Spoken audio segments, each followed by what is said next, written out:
Hello, আসসালামু আলাইকুম। আমার ইউটিউব ফ্রেন্ড সার্কেল কেমন আছেন? আশা করি ভালো আছেন। যারা আমার চ্যানেলটি এখনও সাবস্ক্রাইব করেন নাই, অবশ্যই চ্যানেলটি সাবস্ক্রাইব করে আমার পাশে থাকুন। এবং আজকে আমরা দেখাবো স্টাফ, যেটা বাংলায় বলে সিঁড়ি। আমরা দোতলা একটা রুমের ভিতরে কাজ করছি, লুক ট্যাপ ক্যাপসেলের কাজ করছি। এটাকে দুবাই শহরে বলে ক্যাপসেল। তো কিভাবে সিঁড়িটা তৈরি করা হয় এবং সম্পূর্ণ ভিডিওটা আপনাদের মাঝে নিয়ে আসলাম। তো ধৈর্য সহকারে ভিডিওটা দেখুন, আশা করি ভালো লাগবে। এবং যারা এই ধরনের ভিডিও দেখতে চান অবশ্যই চ্যানেলটি সাবস্ক্রাইব করবেন। এবং আপনার যারা কাজ সম্পর্কে সেরকম একটা ধারণা নাই, হয়তো আপনি এই কাজটা করতে চাচ্ছেন, তবে আমার ভিডিওটা দেখলে পরে আপনারা অনেকটা বুঝতে পারবেন। আমরা এখানে একটা সিঁড়ি বানাইছি 170 সেন্টি। তো 170 সেন্টি এবং ভিতরে আপনার সেলফ ডালা হবে, মানে সেলফ লাগানো হবে। আপনার শুজ অথবা যে কোনো সামান আপনি রাখতে পারবেন।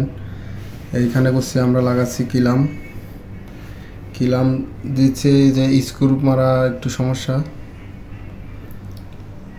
দেখতে থাকুন। কিলাম লাগানো হয়ে গেলে এই প্রত্যেকটা সিঁড়ির ধাপের নিচে করছি আপনার সেলফ হবে। তো সেলফটা দেওয়ার কারণে আপনার সিঁড়িটাও অনেকটা হার্ডি হবে। এবং আমরা দেওয়ালে একটা কিলাম দিয়ে সাপোর্ট দিয়ে দিলাম এখানে, যাতে সিঁড়িটা নড়াচড়া না করে। এবং উপরেও আমরা সাপোর্ট দিছি। তো আমাদের কারেন্টের বোর্ডটা সমস্যা করতেছিল, এর কারণে কারেন্টের বোর্ডটা খুলে রাখলাম। এই যে উপরে একটি ধাপ লাগানো হচ্ছে। তো আমরা লাগাচ্ছি, এগুলো আমার উস্তাদ পাজি, আপনার ইন্ডিয়ান পাজি, যারা মাথায় পাগড়ি বাঁধে এদের গ্রুপই, কিন্তু এই আবার অন্যরকম।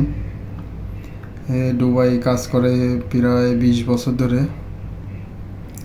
এই যে আমরা কিন্তু মাঝে সিঁড়ি, আপনার মাঝে একটা ধাপ দিয়ে দিছি। এই যে আপনার মাঝে সেলফ দিয়ে দিছি। আপনি এখানে যে কোনো আপনার প্রয়োজনীয় সামান রাখতে পারবেন। এবং এরপরে ভিডিও দেবো আরও একটা, পুরো 2টা রুমের কাজ করছি এবং 2টা রুমের সম্পূর্ণ ভিডিও আপনাদের দেখানো হবে। কাজ এখনও শেষ করি নাই। এই তো এই যে সিঁড়ি কমপ্লিট। তো আশা করি ভিডিওটা ভালো লাগবে এটা উপরে যাওয়ার জন্য। তো আমরা পুরোটা কাজের ভিডিও দেবো ইনশাল্লাহ, শুধুমাত্র একটা সিঁড়ির ভিডিও দিলাম। আশা করি ভালো লাগবে এবং ভালো থাকেন, সুস্থ থাকেন। অবশ্যই আমার চ্যানেলটা সাবস্ক্রাইব করে আমার পাশে থাকুন। আল্লাহ হাফেজ।